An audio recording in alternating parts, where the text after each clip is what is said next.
بسم اللہ الرحمن الرحیم فَإِن رَجَعَكَ اللَّهُ إِلَىٰ طَائِفَةٍ مِّنْهُمْ فَاسْتَأْذَنُوكَ لِلْخُرُوجِ فَقُل لَّن تَخْرُجُوا مَعِيَ عَبَدًا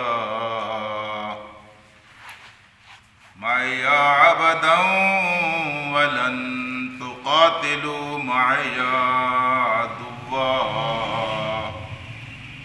إِنَّكُمْ رَضِيتُم بِالْقُعُودِ أَوَّلَ مَرَّةٍ فَاقْعُدُوا مَعَ الْخَالِفِينَ صدق اللہ العلی العظیم۔ رفقائے محترم، دنیا داری میں بھی ایسا ہوتا ہے کہ ایک فریق کو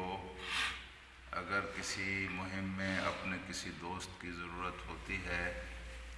اور وہ دوست اس مہم میں اس کی منت کرنے کے باوجود اس کے ساتھ شامل نہیں ہوتا، اس کا ساتھ نہیں دیتا، اور پھر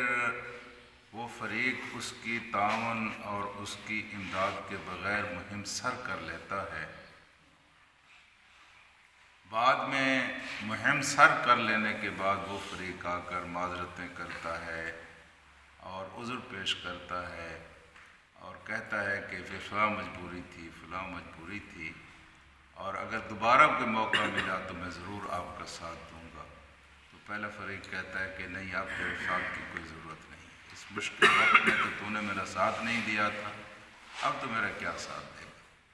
بالکل یہی کیفیت دین کے معاملے میں بھی ہے جی۔ جب کفر و اسلام کی بازی بالکل آخری مرحلے میں داخل ہو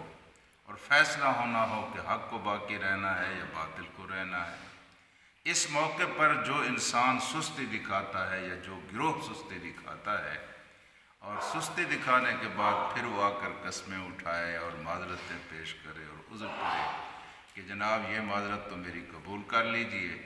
آئندہ کوئی مہم ہوئی تو میں بالکل آپ کا ساتھ دے گا، اللہ تعالیٰ کہتا ہے کہ نہیں، اب نہیں، بس جی۔ کبھی مانگے نہیں ملتی، کبھی ٹھکرائی جاتی ہے۔ ایک وقت وہ تھا کہ اللہ تبارک و تعالیٰ اپنے قرآن کی آیات کے ذریعے انہیں بار بار کہہ رہا تھا کہ نکلو اللہ کے راستے میں، ہلکے ہو تب بھی نکلو، بوجھل ہو تب بھی نکلو، ہاں جی۔ ایک وقت وہ تھا کہ یہ آ کر قسمیں اٹھا رہے تھے کہ جناب اس دفعہ آپ معاف کر دیں، آئندہ جب بھی کوئی مہم درپیش ہوئی ہم آپ کا ساتھ دیں گے اور ہم آپ کے ساتھ چلیں گے۔ آپ قرآن کے لفظوں میں اس بات کو سنیے، اللہ تبارک و تعالیٰ فرماتا ہے فَإِن رَجَعَكَ اللَّهُ، اگر اللہ تبارک و تعالیٰ آپ کو تبوک سے واپس لوٹائے، اور آپ لوٹیں گے، إِلَىٰ طَائِفَةٍ مِّنْهُمْ، تو ان میں سے ایک طائفہ، ایک گروہ ایسا ہے کہ فَاسْتَأْذَنُوكَ لِلْخُرُوجِ، جو آ کر قسمیں اٹھائے گا کہ جناب اس دفعہ تو سستی ہو گئی، ہم آپ کے ساتھ نہیں نکل سکے، ہم آپ کے ساتھ جہاد نہیں کر سکے، لیکن دوبارہ کوئی موقع ہوا نا، پھر انشاءاللہ ہم آپ کے ساتھ ہوں گے اور آپ کا ساتھ دیں گے اور بالکل اگلی صفوں میں جا کر لڑیں گے۔ اللہ تبارک و تعالیٰ فَقُلْ، ان سے کہہ دو، لَن تُخْرُجُوا لَن تَخْرُجُوا، اب تم نہیں نکلو گے مَعِیَ ابدا، کبھی بھی میرے ساتھ نہیں نکلو۔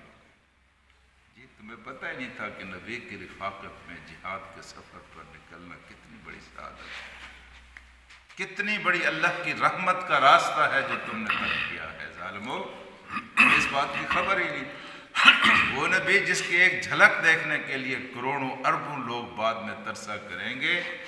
اس نبی کی رفاقت میں، اس نبی کی امامت میں نمازیں پڑھنا بہت بڑی بات ہے، لیکن اس نبی کی قیادت میں جہاد کا سفر کرنا اس سے بھی بڑی بات ہے۔ اتنی بڑی سعادت سے تم محروم ہو گئے۔ اگر اتنی بڑی سعادت سے محروم ہو گئے تو فَقُلْ، اب ان سے کہہ دو اے میرے نبی، ان کو سمجھا دو، بتا دو، لَن تَخْرُجُوا، اب تم کبھی بھی نہیں نکلو گے۔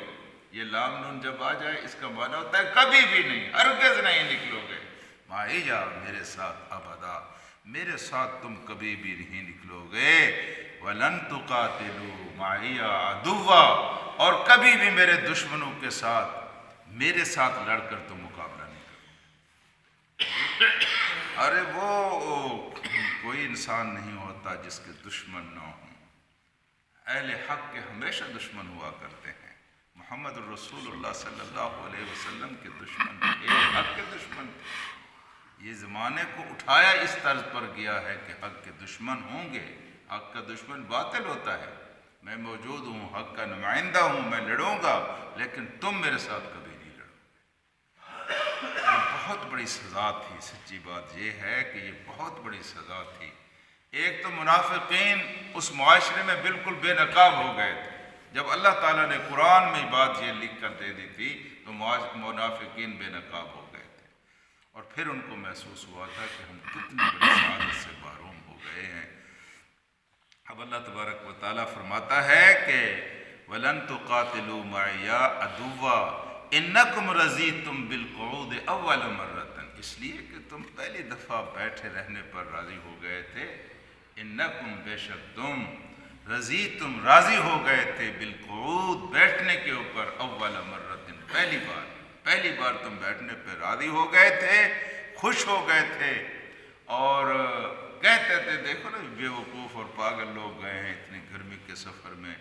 یہ پکی ہوئی کھجوروں کے نخلستان چھوڑ کر گئے ہیں، سال بھر کے بال بچوں کی اس کو ترک کر کے گئے ہیں، اور اپنے سے بڑی طاقت کے ساتھ لڑنے کے لیے گئے ہیں، اور اس گرمی کے موسم میں گئے۔ کتنے ہم چلاک ہیں نا، دو باتیں کی اور اللہ کے رسول سے ہم نے اجازت لے لی، اور لوگوں پہ کہتے تھے کہ تم بھی اجازت لے لو، اجازت تو مل رہی ہے جی، لیکن اللہ تبارک و تعالیٰ نے فرمایا کہ تم جس بات پر خوش ہو رہے تھے کہ وہ چلے گئے، ہم بچ گئے، اس بات پر تم راضی ہوئے تھے۔ دیکھیں اول مرۃ فقعدوا مع الخالفین، اب بیٹھے رہو ان لوگوں کے ساتھ جو پیچھے رہ جانے والے ہیں۔ اب ان بچوں کے ساتھ، ان بوڑھوں کے ساتھ، ان منافقوں کے ساتھ جی۔ یہ غزوہ تبوک ایسا غزوہ تھا جیسا کہ آپ کو یاد ہو، میں نے عرض کیا تھا یہاں نفیر عام تھا۔ کچھ غزوات ایسے ہوتے ہیں جس میں اختیار ہوتا ہے کہ کوئی مسلمان جائے تو اس کے لیے ثواب کا کام ہے، اگر نہ جائے تو اس کے لیے اجازت و رخصت ہوتی ہے۔ لیکن نفیر عام کا مطلب یہ ہے کہ ہر عاقل، ہر بالغ صحت مند انسان کے اوپر فرض ہے کہ وہ نکلے گا۔ اس جہاد میں شامل نہ ہونے کا مطلب یہی تھا یا وہ منافق ہے یا وہ اندر سے کافر ہے۔ تو اس موقع پر صرف وہ لوگ باقی رہ گئے تھے مدینے کی بستی میں جو بچے تھے، یا بالکل بوڑھے تھے، چل نہیں سکتے تھے، یا بالکل بیمار تھے، سفر نہیں کر سکتے تھے، یا پھر منافقین تھے۔ کوئی مومن مسلمان باقی نہیں رہ گیا تھا،